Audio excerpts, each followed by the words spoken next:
So this player had great skills, great size, good offensive player from Toronto.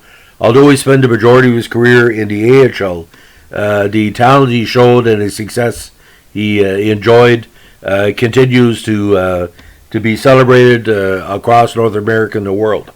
Of course, we're going to be talking about the greatly talented Jody Gage. Now, Jody Gage played right wing and was a strong minor hockey prospect, which led him to be drafted in the third round, 45th overall by the Red Wings in the 79 NHL entry draft.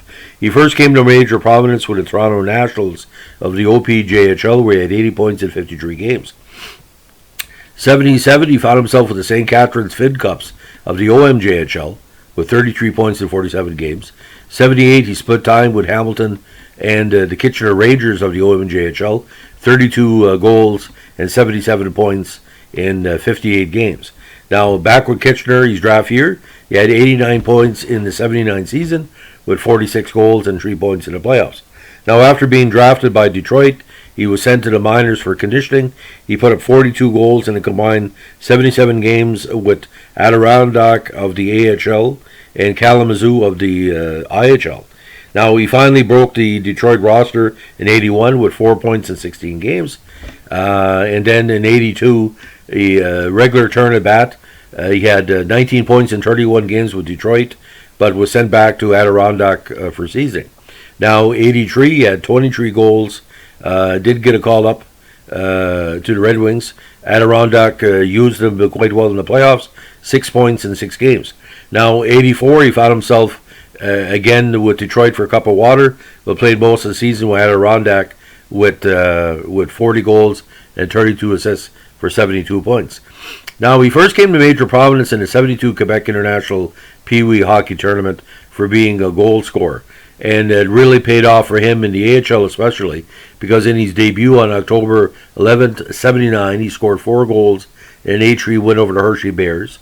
And with his help, Adirondack also won their Calder Cup Championship in 81. Now, prior to the 86 season, this is where it changed. He signed with the Buffalo Sabres as a free agent and was assigned to the AHL's Rochester Americans, where Gage would soon become one of the important figures in the history of the franchise. He would eventually become known as Mr. Amerk. His Amerk's debut was a mirror image of his AHL debut in 79, scoring 4 goals in a win over Hershey. Now, in 10 seasons, Gage became the Amerk's all-time leader in games played, points, goals, and assists. 351 goals, 377 assists, 728 points in 653 games. Now, Gage won the Les Cunningham Award in 88 after a 60-goal season, which made him the second player in league history to accomplish this feat. He was also the third player in AHL history to score 1,000 points, the fifth player to play 1,000 AHL games, and the fifth member of the AHL's 500-goal club. Now, he led Rochester to a Calder Cup in 87 and back-to-back Calder Cup finals in 90, 91, and 93. Now, the man, again dubbed Mr. Amerk, retired during the 96 season and finished his AHL career with 504 goals, 1,048 points, 7 40-goal seasons, and 51 playoff games. In 88 career AHL games with Detroit and Buffalo, he had 14 goals, 15 assists, and 26 minutes and penalties. Now, immediately after his retirement, he accepted a position as assistant GM and helped the Amerks capture the 96 Calder Cup championship in a thrilling 7-game series over defending champion, the Portland Pirates.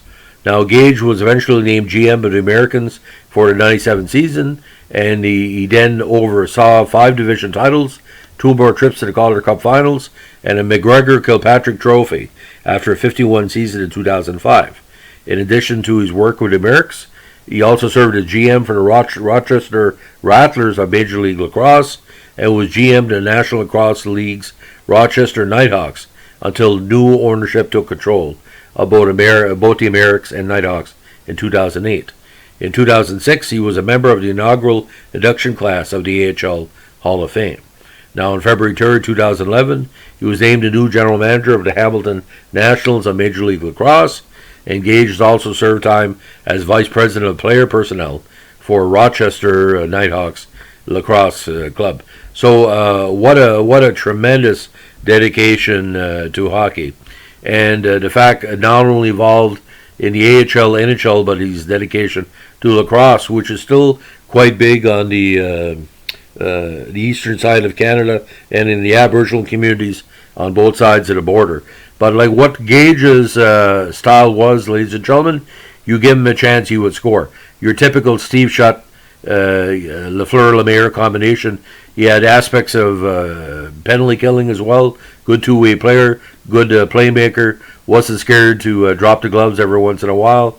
But you know, the promise of the NHL led to the excellence of the AHL is unfortunately, like for example with the Sabres, ladies and gentlemen, he put up 5 points in 7 games, but you know how it worked back then. You would call an AHL player, a high point player like Gage, up for a few games, but they're there to help celebrate and develop the team, and people love to play hockey. I think you'd be much rather playing a full shift in the AHL to be on the bench as a fourth line player getting 10 minutes a game with Buffalo or Detroit.